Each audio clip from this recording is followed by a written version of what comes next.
for your was planning for your death, literally plotting to kill you, and you got a chance, an opportunity to talk your killers out of it.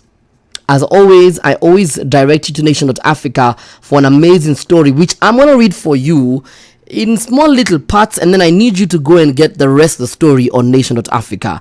And it was suspense. I need you to go check out Nation.Africa and be shocked. On November 16th last year, Lucy Njeri Mohami, 48, packed her 3 suitcases and a small leather bag ready for her routine vacation in Kenya.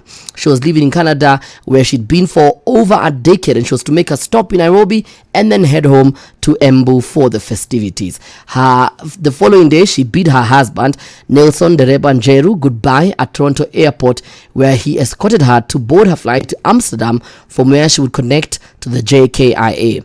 And she recalls him hugging her and then bidding each other goodbye. And between them, they are athletes with dozens of middle and long distance races under their belts, in careers spanning over 2 decades for the man and 1 decade for the woman. In the course of their careers, they have amassed properties bought with prize monies.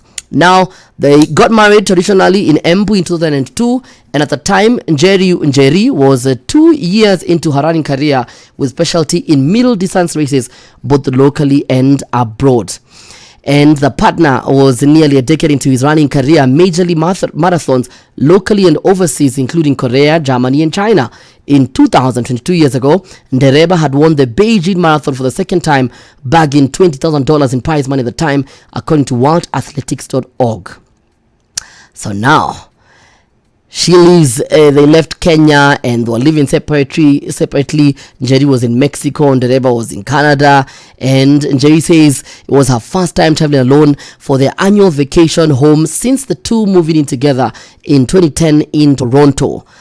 This is where things get quite interesting. When she lands in Nairobi, there is a man waving a placard with her name, and the car was black, and she was taken aback because it was a Toyota van, which was unusual because her husband had informed her that he had hired a Prado. And as she entered the car, she realized that the driver was with another man whom she assumed to be his colleague.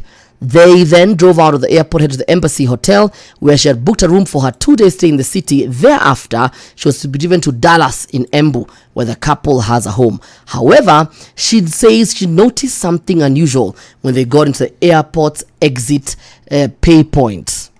That's when things became a little bit weird. The driver seemed unaware of what to do, she recalls, which surprised her. She also noticed another unusual thing. The driver of the car behind them in the pay queue came to the front and helped her driver clear the parking fee. I was pleasantly surprised and asked him if that generosity was a norm. My last time in the country was 2019, and I could see that a lot had changed, so I thought of asking them about that. Out of the main airport entrance, they joined Mombasa Road. She recalls that the car was moving at a slow speed. Before long, she says, the person she assumed to be the driver's colleague jumped into the back seat of the car and started strangling her. It was then that they dropped the bombshell. She claims the man told her they had been paid 1.5 million Kenya shillings by her husband to kill her and dump her body in Karura Forest. The instructions were so clear that they knew I had copies of my properties documents with me, which they also asked for as instructed.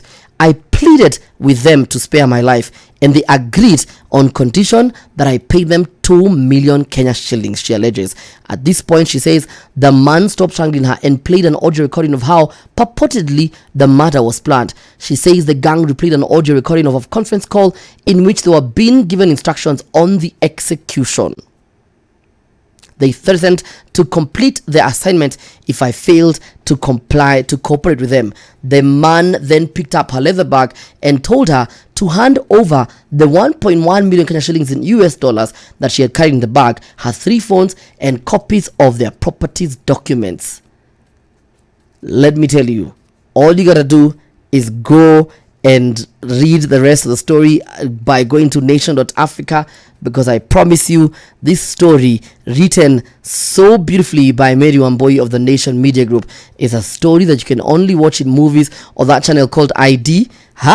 Because You will then get to read literally the transcript of the conversation between her husband and the killers, and the whole conversation as the man literally sells the wife out in terms of her rival, what she's gonna be carrying, and everything from the planner speaking, the hitman, the husband, and all of that planning. Imagine listening and seeing your own husband or your partner planning your death, and the people who are planning to kill you replaying for you as your partner explains to them what they should do and what you're going to be carrying and how to kill you. Just imagine. Well, you don't have to imagine, because for Lucy